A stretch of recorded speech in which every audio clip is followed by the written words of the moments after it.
আগামী নির্বাচন যেটা অনুষ্ঠিত হতে যাচ্ছে, এই নির্বাচন ত্রয়োদশ সংশোধনীতে উল্লেখিত যে তত্ত্বাবধায়ক সরকার ব্যবস্থা আছে, ওই ব্যবস্থায় হওয়ার কোনো সম্ভাবনা আমরা দেখছি না। আইনও এই বর্তমান সিস্টেমে অতীতের তত্ত্বাবধায়ক সরকার ব্যবস্থা কার্যকর করার কোনো আইনি প্রভিশন আপাতত বাংলাদেশে নেই। এই জন্য, কারণ তত্ত্বাবধায়ক সরকারের আগের যে বিধানটা ছিল, এটি হলো সংসদ ভেঙে যাওয়ার 15 দিনের মধ্যে এই সরকার গঠিত হবে। তো সংসদই তো নাই, এটা ভাঙবে কি করে? সংসদ তো ভেঙে গেছে আরও 1 বছরের অধিক সময় আগে, এবং একটি ইন্টারিম গভর্নমেন্টের আদলে দেশ পরিচালিত হচ্ছে।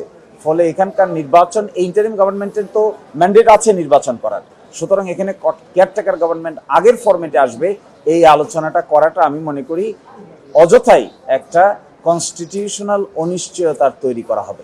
ইন্টারিম গভর্নমেন্ট যেটা আছে এটাই কন্টিনিউ করবে, এটাই তার 3টা ম্যান্ডেট আছে, একটা বিচার, একটা সংস্কার, একটা নির্বাচন।